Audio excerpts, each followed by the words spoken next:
E a pandemia do coronavírus mudou nossas vidas, não somente a alteração das rotinas, mas também o que vem pós-pandemia. Será que o coronavírus vai mudar as nossas vidas daqui para frente? Além do momento de agora, da crise de agora, o que será que o futuro nos aguarda?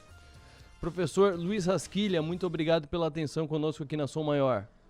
Bom dia, obrigado um prazer estar com vocês. Bom dia, Luiz. É a segunda vez que a gente já conversa aqui na Som Maior. A gente conversou outra vez que tu veio num evento da Coopera, acho que faz 2 anos, foi 2018, se não me engano. 2 anos, acho que foi 2 anos, exatamente. Isso. E eu já tive a oportunidade também de ver uma palestra tua em Florianópolis, na Associação dos Diários do Interior.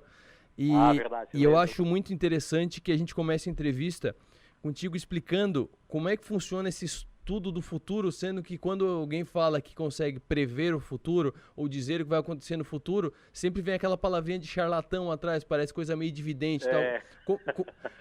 Como é que, com dados confiáveis, o senhor estuda o futuro?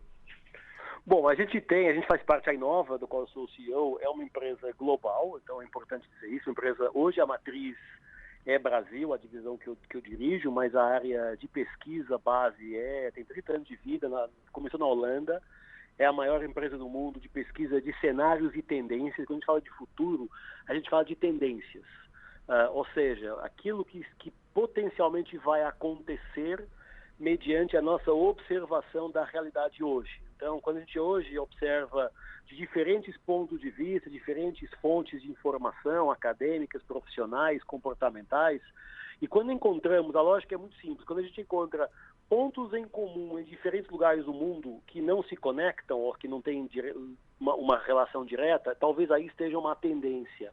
Então, quando a gente vê coisa simples, o envelhecimento, pessoas durando mais tempo em diferentes lugares do mundo, no Japão a expectativa de vida está aumentando, na Europa também, a gente começa a ver uma tendência das pessoas durarem mais tempo. Essa é uma daquelas mais óbvias que hoje já todo mundo entende, todo mundo concorda.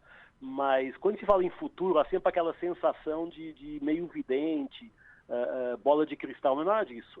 Na verdade, o estudo de futuro é um trabalho permanente e muito abrangente de coleta de informações, de data, de conhecimento, para conseguir traçar padrões de comportamento futuros. E tem um detalhe que quando a gente fala em futuro, se a gente olhar na história, o futuro se repete nos ciclos históricos.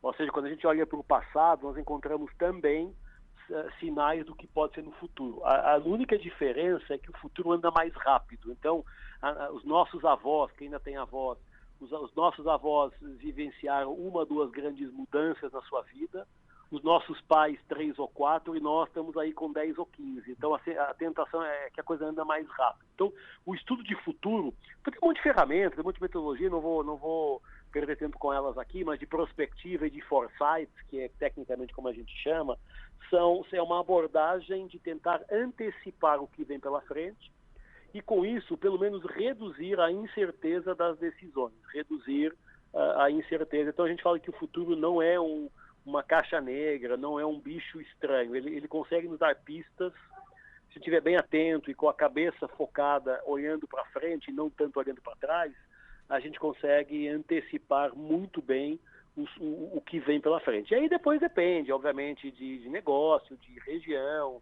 de país, tem um conjunto de variáveis culturais, sociais, econômicas, políticas, que obviamente temperam a nossa interpretação.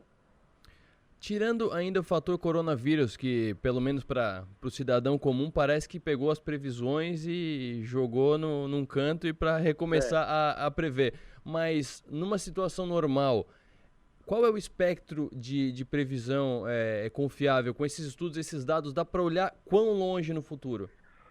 Tem 3 níveis de lente. O que nós chamamos a lente das mega tendências, que aponta para longo prazo, 10 anos ou mais, mas que são sempre visões alargadas. Então a gente fala de alteração climática. A gente não fala se vai aumentar 2 graus ou cair 3, mas a alteração climática, essa é uma visão mais de longo prazo. É o que a gente chama de mega tendência de 10 anos ou mais. A tendência comportamental, que tem a ver com o comportamento dos consumidores, de 2 a 5 anos. E a tendência emergente de negócio de 12 a 24 meses. Então, dependendo, no nosso caso de consultoria, no nosso caso de educação, dependendo da linha temporal, a gente pode ir de 12 a 24 meses, que é o que está muito na hora agora da discussão por causa do coronavírus, o que é que os próximos 12 e 24 meses vão trazer de transformação nos mercados.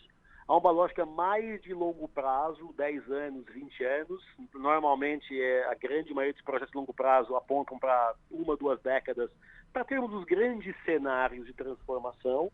E, claro, se a gente quisesse entrar um pouquinho mais na questão abstrata, podemos ir mais longe. Mas, tipicamente, estamos apostando que os dados confiáveis de futuro apontam para 12 meses até 3, 4 anos.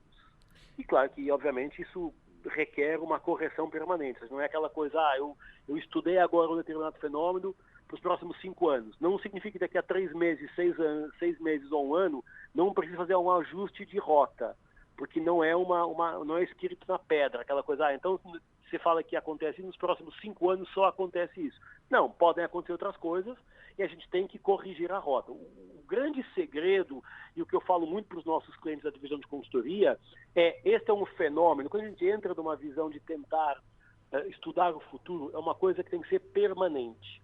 Não dá para fazer só uma vez por ano, para colocar no plano de negócio, no orçamento da empresa e pronto. Tem que ter um nível de atenção, de espaço, de tempo disponível permanente para podermos antecipar as transformações. E esse é um fenômeno maravilhoso no sentido de quem não estava atento a ele, quem estava atento a ele, está falando do Covid, este fenômeno que aconteceu, quem esteve atento conseguiu fazer algumas movimentações e quem não esteve foi pego de surpresa.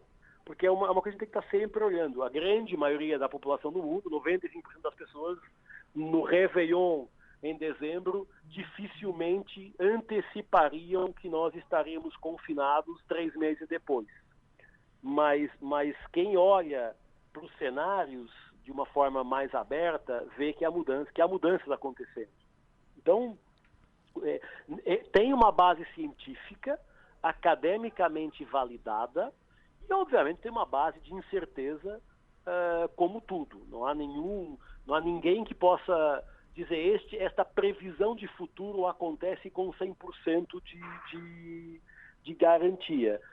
Ao longo dos anos, ao longo dos últimos 30 anos, que é quando essas metodologias de futuro têm se sustentado, as previsões apontam para de 92% a 95% de taxa de efetividade. Então, o que eu falo sempre é, aquilo que a gente está estudando vai acontecer com praticamente uma certeza. Depois há aqueles 5%, há um vírus, há um tsunami, há uma catástrofe que muda o curso da previsão. Mas, e nós temos falado isso muito nas lives que temos feito agora para os nossos clientes e para o mercado, não mudou tanto assim a previsão. Acelerou comportamentos. Acelerou o comportamento digital, por exemplo, acelerou o comportamento sustentável, acelerou o comportamento do uso versus posse. Isso acelerou, mas não mudou radicalmente o que estava previsto. Acelerou em quanto? Essa era a próxima. O senhor já antecipou meu gancho aqui, falando em antecipação. Antecipou em quanto? Por exemplo, vou citar um exemplo da semana passada. Entrevistei aqui um professor falando sobre o comportamento do consumidor, comportamento de compras, e ele citou que a mãe dele tem 65 anos. Há 2 anos ele tentava convencer a mãe dele a baixar o aplicativo do banco para usar, para operar por ali. E ela não resistia. Com essa crise toda, ela baixou, adorou, tá apaixonada, tá achando a 8ª maravilha do mundo. Exatamente, não tá nem querendo voltar ao antigo normal. Né? Exatamente. Antecipou em quanto? Isso seria normal até para as pessoas de mais idade, que sofrem mais com essa barreira tecnológica? Levaria mais tempo, mas sem dúvida que o mundo digital, entendamos aqui o mundo digital, esse exemplo que você deu da mãe do senhor lá que já baixou o app, das escolas que passaram a ter que fazer homeschooling ou dar férias porque não estavam preparadas, ou das empresas que passaram a ter que fazer as suas reuniões e os seus trabalhos de forma remota. Isso acelerou, por exemplo, o mundo digital, a transformação digital acelerou totalmente, porque eu sempre falava que o 2017 e o 2018 foram anos de algum debate, alguma consciência sobre a chegada radical do digital.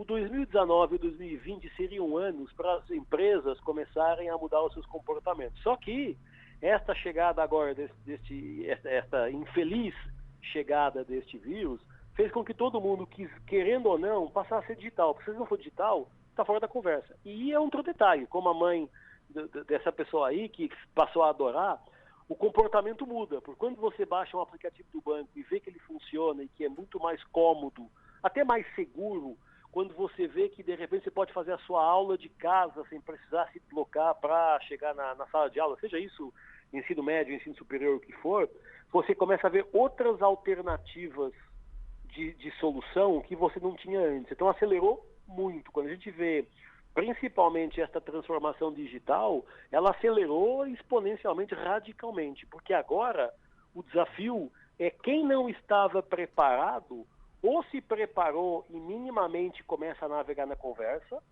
ou se não conseguiu se preparar, está fora da conversa, mesmo quando voltar o chamado novo normal. Já tem, na China, por exemplo, eles já estão voltando à normalidade, e as Starbucks, que já voltaram a reabrir, tiveram uma quebra de 30% de pessoas nas suas lojas. Ou seja, a pessoa não está indo para ficar, está indo para pegar e ir embora. Isso tem a ver com o comportamento humano, que é depois que uma grande mudança acontece, uma pandemia, isso aconteceu, por exemplo, na Segunda Guerra, quando as coisas terminam, então a gente fala, agora acabou a pandemia, vamos voltar à normalidade, o ser humano leva um período de tempo, de de 3 a 6 meses, para acreditar que isso aconteceu. Então, aquele comportamento, se amanhã tivermos uma vacina, um medicamento efetivo e dissermos, está tudo bem, podemos voltar às nossas vidas, vai levar de 3 a 6 meses e não é garantido que todo mundo volte ao seu comportamento anterior. Por exemplo, não é garantido que essa senhora mais velha volte à agência bancária, porque ela não precisa. E talvez ela volte lá uma vez ou outra, mas a cadência, a recorrência de ida no banco caiu porque ela tem o app. Então, esse é um processo que, se nós tentarmos nos abstrair da situação onde estamos envolvidos e tentarmos ter uma lente de fora, a gente viu a mudança comportamental por foco, por força do digital. Você acabou de falar, né? Dá para pedir o CPF por e-mail. Isso. Que legal. Isso há 1 ano atrás, 2 anos atrás, eu lembro quando eu pedi meu CPF quando cheguei no Brasil há 10 anos atrás, fiquei lá na fila do Banco do Brasil para fazer a inscrição e depois tive que ir lá no Poupa Tempo de São Paulo para ficar uma tarde esperando que me entregassem um papelzinho com o meu número. Hoje ele é digital. Então, isso mostra como esse exemplo bobo, mas exatamente muito eficaz para quem necessita pedir o CPF dos filhos para ter o acesso ao Corona Voucher, que era a sua colocação há pouco, isso mostra o quanto todo mundo teve que se digitalizar. Da farmácia aqui do bairro, ao supermercado, ao governo estadual,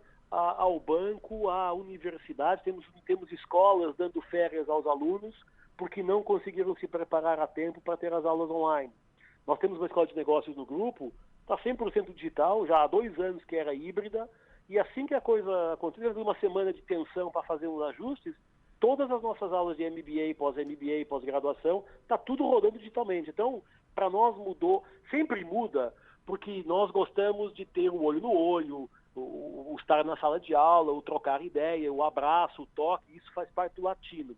Mas não tendo isso, a aula continua, o professor continua tendo aula, o aluno continua tendo aula, a avaliação continua rodando, isso não impactou o nosso negócio. Outras escolas, que talvez não tivessem tão preparadas, tiveram que dar férias, tiveram que suspender, eu sou professor de mais algumas escolas, tiveram que suspender as aulas por 1 ou 2 meses, porque não tinham minimamente a infraestrutura ou o mindset preparados para essa nova realidade. E leva tempo, porque nós precisamos nos adaptar a uma coisa nova. Eu adoro trabalhar de forma remota em casa. Nos últimos 10 anos, 12 anos, faço boa parte do meu trabalho de casa. Mas nem todas as pessoas faziam isso e algumas profissões não permitem isso. Então esse é um desafio, né? A área comercial, o cara que está acostumado a visitar o cliente para apresentar um produto, um portfólio, como é que ele faz agora? Como é que ele faz digitalmente? Vamos ter que encontrar soluções.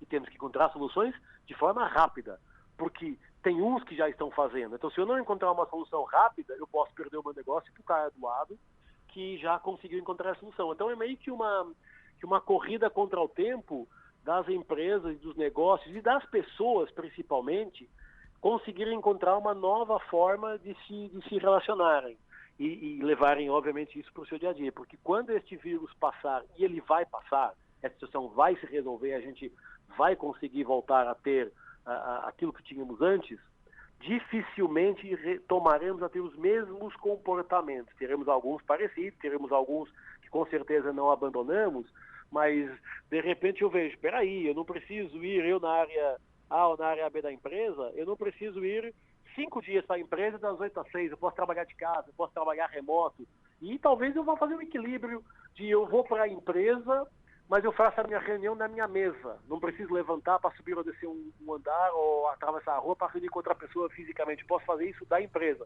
Tem empresas hoje que já estão voltando no mundo e o pessoal voltando ao escritório está fazendo as reuniões não presenciais, está usando as ferramentas digitais para fazer reuniões. Então, até isso mostra uma mudança efetiva de comportamento. Estou conversando com o Luiz Rasquilha, ele que é CEO da Inova Consulting, ele que é especialista em futuro. Saindo um pouco da área da tecnologia, porque o que está sendo mais falado é algo que já era esperado, já era até tentado por muitas empresas e agora era isso ou morrer. Mas tu falou do Starbucks, eu quero usar o teu exemplo do Starbucks como um gancho.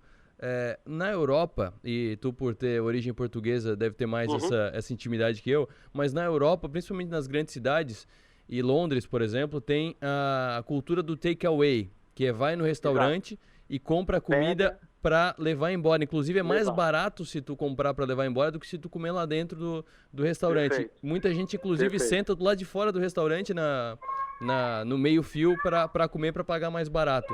Esse tipo de comportamento de buscar para comer em casa ou de entrega, como é que isso deve afetar esse ramo da alimentação que sempre apostou muito na experiência de sentar, um ambiente legal, bem iluminado? A gente acabou de lançar, faz uma semana, um estudo sobre o pós-Covid. Eu posso até depois te enviar e você disponibiliza, enfim, dá a indicação, mas no nosso website da Inova Consulting está disponível. Ele fala uma coisa chamada encapsulamento. O que é o encapsulamento? As pessoas estão ficando mais em casa, ou seja, a gente está ficando mais dentro das nossas casas, seja casa, apartamento, o que for. E o fato que já estava sendo construído, já estava identificado, era o crescimento do delivery, do takeaway. Não só o delivery dos aplicativos, o iFood, o Rappi, etc., que você pede e eles trazem, mas o eu vou buscar e trago para ficar. Por uma questão de segurança, principalmente nas grandes cidades, São Paulo, Rio, BH, as grandes cidades, a questão de segurança está na ordem do dia. A pessoa diz, eu não vou ficar ali no restaurante à noite, pode ser perigoso, deixa eu pegar e trazer para casa. Mas também o fato do comportamento da experiência em casa ter crescido muito. A gente vê hoje, eu brinco sempre com os meus alunos, que hoje apartamento, sacada que não tenha lá uma churrasqueira, quase que não merece respeito, porque as pessoas passaram a trazer isso para dentro de casa. A gente vê o caso da Nespresso com grande sucesso a partir do momento que as pessoas passaram ao comportamento de tomar o café em casa, a máquina, a cápsula, a xícara. Então, isso vai acelerar.